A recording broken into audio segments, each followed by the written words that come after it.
जय गुरुदेव।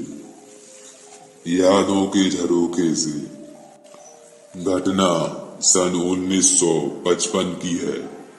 बरसात शुरू हो गई थी। मेरे चाचा जी के बेटे यानी मेरे भैया ने घूमने का प्रोग्राम बनाया। मिर्जापुर जाने का तय हुआ। हम लोग कार से मिर्जापुर की ओर रवाना हुए। शाम को बनारस से पहुंच गए। वहां हमारी बुआ रहती थी। उनके घर जाकर हमने रात्रि विश्राम किया। बुआ हम लोगों को देखकर बहुत खुश थी। दूसरे दिन सुबह सब घूमने के लिए निकले। बुआ ने खाने पीने का सामान गाड़ी में रखवा दिया और कहा कि तुम लोग शाम को यहीं आना और कल बनारस जाना। हम लोग घूमने निकल पड़े। पहले हम विंध्याचल गए जो प्रसिद्ध तीर्थ है। वहां देवी का मंदिर है जो पहाड़ी पर बना है। वहां हमारी दो भाभियां देवी का दर्शन करने ऊपर मंदिर में गईं। हम भैया और मेरी सहेली नीचे ही रहे। काफी चहल पहल रहती है विंध्याचल में। तीर्थ यात्रियों का आना जाना बराबर होता रहता है। वहां एक गर्म पानी का छोटा सा कुंड है जिसमें पानी उबलता रहता है। वहां के लोगों ने बताया कि अगर कपड़े में आलू बांधकर डाल दीजिए तो आलू पक जाएगा। विंध्याचल से हम आगे बढ़े टांडा जलप्रपात की तरफ। टांडा में पानी का झरना पहाड़ियों से इतने वेग से गिरता है और उसमें आवाज होती है जो वातावरण को संगीतमय बना रहा था। हम लोग वहां पर रुके, झरने का आनंद लिया, दूर दिख रही छोटी छोटी पहाड़ियों का आनंद लिया और वहीं खाया पिया। वहां का दृश्य अच्छा था और मौसम पूरा साथ दे रहा था। बादलों की आवाजाही लगी। हवा ठंडी चल रही थी। कभी कभी थोड़ी फुहार पड़ जाती थी। कुल मिलाकर मौसम सुहावना था। वहां से आगे हम चले विंडम फॉल देखने। विंडम फॉल की खास बात ये थी कि वहां झरना अवाध गति से वहीं बहता था। पानी का रेला आता था और चला जाता था। वहां के आसपास के लोगों से हमने जानने की कोशिश की कि यह पानी कहां से आता है और कहां चला जाता है, पर कोई बता न सका। वहां से चलकर हम अपने अंतिम पड़ाव स्थान खजूरी बांध पहुंचे। बांध का निर्माण कार्य चल रहा था। वहां भी आसपास का दृश्य बहुत मनोरम लग रहा था। शाम के 5 बजने को आ गया। भैया ने कहा कि अब हम लोग मिर्जापुर चले। वहां से मिर्जापुर का रास्ता बड़ा सुनसान और सन्नाटा था। आसपास दूर तक आबादी नहीं दिख रही थी। हम 1-1.5 मील आए होंगे कि हमारी गाड़ी खराब हो गई। ड्राइवर ने ठीक करने का प्रयास किया पर गाड़ी ठीक नहीं हुई। शाम गहराने लगी थी। स्थान सुनसान था। न कोई आगे दिख रहा था न कोई पीछे दिख रहा था। एकाएक काले बादल घिर आए। भैया घबरा रहे थे लेकिन मेरे मन में ऐसा विश्वास था कि गुरु महाराज की दया है। कोई अप्रिय घटना तो होगी नहीं। लेकिन भैया शंकाओं से घिरे हुए थे। वो समय ऐसा ही था। पानी बरसना शुरू हो गया। अब किसी को समझ में कुछ नहीं आ रहा था कि क्या किया जाए। अंधेरा हो गया था।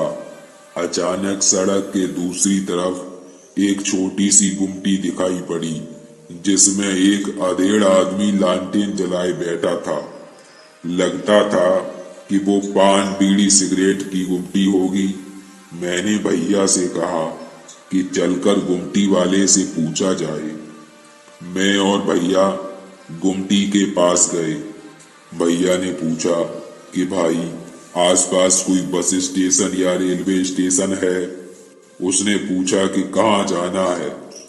मैंने जवाब दिया कि हमारी गाड़ी खराब हो गई है, इसलिए कहीं रुकने का स्थान पूछ रहे हैं। वो बोला कि यहाँ से 4-5 फर्लांग पर छोटा सा रेलवे स्टेशन है, वहां तुम लोग चले जाओ। हमने भैया को देखा। भैया घबराए हुए थे। मूसलाधार बारिश होने लगी थी। यही सोच रहे थे कि कैसे स्टेशन पहुंचेंगे, रास्ता नजर नहीं आ रहा था। गुमटी वाले ने कहा कि चलो मैं तुम लोगों को स्टेशन तक छोड़ देता हूँ। उसने अपनी गुमटी बंद की, लालटेन हाथ में लिया और कहा कि आ जाओ मेरे पीछे पीछे। हम सब उसके पीछे पीछे चलने लगे। ड्राइवर को गाड़ी के पास छोड़ दिया था। हम लोगों ने किस तरह से उस अंधेरी रात में रास्ता पार किया था, ये कहने में नहीं आ सकता। स्टेशन की लाइट दिखी। गुमटी वाला खड़ा हो गया और बोला कि जाओ, कपड़े बदलने के चक्कर में मत पड़ना, टिकट लो, गाड़ी आने वाली है। हम लोग शेड में खड़े हो गए। भैया गए, भीड़ थी नहीं। उन्होंने मुगल सराय का टिकट ले लिया। जैसे ही वो टिकट लेकर आए, गाड़ी आने का संकेत हुआ। भैया ने कहा कि तुम लोग चलो प्लेटफार्म पर, मैं गुमटी वाले को धन्यवाद देकर आता हूँ। हम प्लेटफार्म की ओर बढ़े। भैया पीछे मुड़े, पर दूर दूर तक कोई दिखाई नहीं दिया। भैया आए, वैसे ही ट्रेन आ गई। हम उस पर लदे और ट्रेन चल दी। ऐसा लगा कि मानो हम लोगों के लिए रुकी। लोगों की बात सुनाई पड़ी कि ये तो सीधे मुगल सराय रुकती थी, आज यहाँ कैसे रुक गई। हम बैठ गए। भैया ने कहा कि हम गुमटी वाले को धन्यवाद नहीं दे सके। उस आदमी ने इस तूफानी रात में भी हमारी कितनी सहायता की। मैंने कहा कि वो आदमी नहीं, भगवान थे। आप ही बताइए कि इस तूफानी रात में कोई आदमी इतनी हिम्मत करता। दूसरे इस आंधी पानी में लालटेन नहीं बुझी, और फिर हम लोग जहां सड़क पर खड़े थे, आसपास तो कोई दिखाई नहीं दे रहा था। ये गुमटी वहां कैसे दिख गई? और अगर गुमटी थी भी तो कोई भी आदमी होता, उसे बंद करके अपने घर चला जाता। स्वामी जी महाराज को लेकर भैया 1-2 बार मुझसे बहस कर चुके थे। वो कहा करते थे कि तुम इतनी इंटेलिजेंट होकर कैसे साधु महात्मा के चक्कर में पड़ गई। कभी कभी भैया ये भी कहा करते थे कि परिवार में हम 2 इंटेलिजेंट हैं, एक मैं और एक ये। मैंने कहा कि भैया आज मेरे गुरु महाराज ने हमारी मदद की। भैया ने कहा कि क्या तुम्हारे गुरुजी अंतर्यामी हैं और सर्वव्यापी हैं? मैंने कहा कि ये तो आप समझ लीजिए। मैंने हंसकर कहा कि मेरी वजह से आप सबको सहायता की गुरु महाराज ने। कहा है ना, तेरे वो अपने हैं तो बैरी मेरे कब हैं। हमने हंसते हुए ये भी कहा कि परिवार में हम 2 इंटेलिजेंट और एक आप और एक मैं थोड़ा थोड़ा ज्यादा इंटेलिजेंट हो गई।